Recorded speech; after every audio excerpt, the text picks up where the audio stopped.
اعوذ باللہ من الشیطان الرجیم بسم اللہ الرحمن الرحیم۔ بہنوں اور بھائیوں، امید رکھتا ہوں آپ سب خیریت سے ہوں گے۔ جو میرا لاسٹ ٹاپک تھا وہ توحید کے نظریات کے حوالے سے تھا۔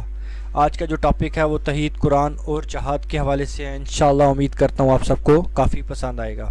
اسلام میں مذہب کی بنیاد توحید پر ہے کہ اللہ کو ایک ماننا۔ اسلام کی روحانیت طریقت میں بھی یہ پکا عقیدہ ہے کہ اللہ ایک ہے، اللہ چھوٹے سے چھوٹا اور بڑے سے بڑا ہے، ہر علم اور چیز کی انتہا اللہ ہے، وہ ہمیشہ سے تھا اور ہمیشہ سے رہے گا، نہ اس کی کوئی اولاد ہے اور نہ وہ کسی کی اولاد ہے۔ بہت سے مذہب والوں نے کئی خدا بنا لیے، اسی طرح کسی نے خدا کا بیٹا اور کسی نے بیٹی بنا لی۔ کئی خداؤں کو ماننے اور خصوصاً خدا کو جسمی شکل میں ماننے میں مذہب کی نظر سے دیکھے بغیر بھی یہ فرق نظر آتا ہے کہ پھر آپ ہر کام میں مختلف خدا کی عبادت کریں گے۔ کچھ لوگ جسمانی خداؤں اتاروں کے قائل ہیں، کچھ خدا کو بالکل نہیں مانتے۔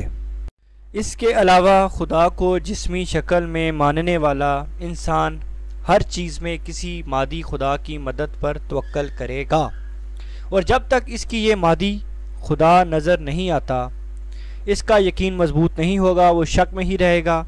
خدا کو بغیر شکل کے ماننے میں یہ ہوتا ہے کہ خدا ہر چیز ہر جگہ پر موجود ہے، وہ ہر کام میں بغیر ظاہری سبب کے بھی مدد کرتا ہے، جو کہ دلیلی طور پر بھی ایک بہتر صورت ہے۔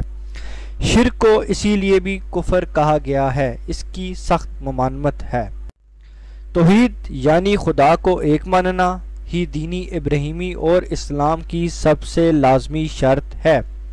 توحید کی بہت سی قسمیں ہیں، توحید وجودی، شہودی، اتحادی، حلولی، اس کے علاوہ بے شمار اور قسمیں بھی لکھنے والوں نے بیان کی ہیں۔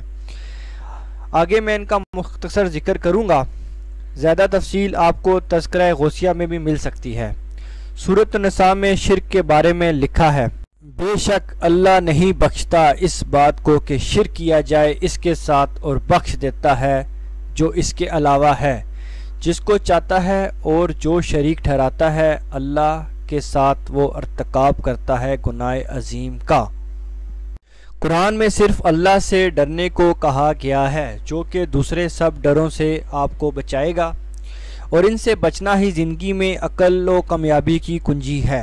قرآن پاک میں انسان کو مکمل انسان بنانے کا طریقہ بتایا گیا ہے، اور حدود بتائی گئی ہے، اور اہم مسئلے پر مکمل رہنمائی کی گئی ہے۔ عام دانش مندی کی باتیں بھی بتائی گئی ہیں، مگر یہ چیز انسانی نفسیات میں شامل ہے کہ بڑی سے بڑی عقل مندی کی بات بھی انسان دوسری یا تیسری بار سننا پسند نہیں کرتا۔ اس لیے قرآن میں ہر اہم چیز کے اصول بتانے کے علاوہ زیادہ توجہ انسان کی مخفی صلاحیتوں کو ابھارنے پر دی گئی ہے۔ یہی قرآن کا اہم ترین کام ہے، یعنی قرآن انسان کو اندرونی علم دیتا ہے۔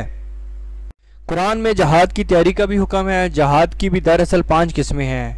نمبر 1 پہ ہے زبان کے ساتھ، نمبر 2 پہ ہے قلم کے ساتھ، 3 مال کے ساتھ، 4 نفس کے ساتھ، اور 5 تلوار کے ساتھ۔